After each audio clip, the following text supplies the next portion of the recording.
মধুবন কাঁঠালতলী স্কুলপাড়া এলাকায় চাঞ্চল্যকর ঘটনা।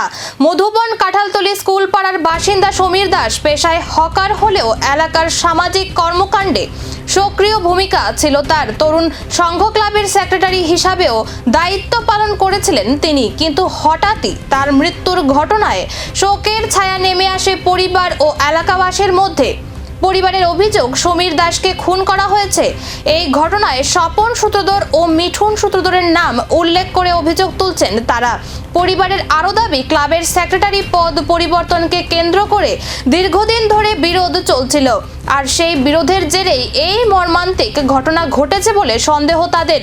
অন্যদিকে এলাকাবাসীর একাংশ ঘটনার সুষ্ঠু তদন্তের দাবি জানিয়েছেন। তাদের বক্তব্য, প্রকৃত ঘটনা সামনে আসুক এবং দোষীদের বিরুদ্ধে কঠোর ব্যবস্থা নেওয়া হোক।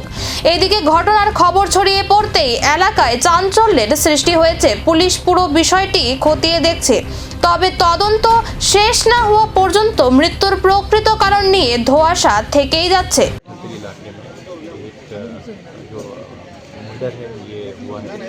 इसमें दो लोग अक्यूज बताए जा रहे हैं, उसमें से एक हमने पकड़ लिया है, एक जो है इसको हम जल्दी पकड़ रहे हैं, कार्रवाई चल रही है। स्पॉट पे आके जो डॉग स्क्वाड एफएसएल टीम आके विजिट किया है, हम लोगों ने विजिट किया है, और अभी जो है इन्वेस्टिगेशन चल रहा है और क्या मोटिव था इन्वेस्टिगेशन के बाद सर कुछ होगा तो पब्लिक भी ज़्यादा है। पब्लिक सेंटिमेंट में तो हमने पुलिस से भी बात करी है कि पुलिस जो है पुलिस का काम करेगी और एविडेंस हम कलेक्ट कर रहे हैं, और कोई भी अपने हाथ में लॉ को ना ले, है ना, उसके लिए पुलिस है और पूरा एक सेटअप है। सभी से हमने रिक्वेस्ट भी करी है, लोकल लीडर से भी बात करी है, और आपके माध्यम से भी हम सभी को अनुरोध करते हैं कि पुलिस जो है वो कार्रवाई कर रही है, बिल्कुल प्रोफेशनली कार्रवाई कर रही है। सर किस चीज़ से मारा गया है, उसको कुछ बरामद हुआ है क्या? ये बरामदगी अभी नहीं हुई है, जो अक्यूज में अक्यूज है उसको जो है अभी हम बिल्कुल क्लोज ऑन उसको ढूंढ रहे हैं, एंड जो है आगे की कार्रवाई ये भी बरामदगी करेंगे। सर सेंट्रल फोर्स के डिप्लॉय नहीं हुआ? सेंट्रल फोर्स का पुलिस के साथ सीआरपीएफ भी है यहाँ का, और सारे ऑफिसर भी हमारे।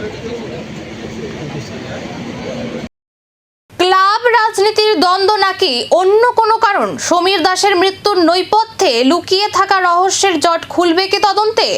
এখন সেই উত্তর খুঁজছে পরিবার, এলাকাবাসী এবং পুলিশ।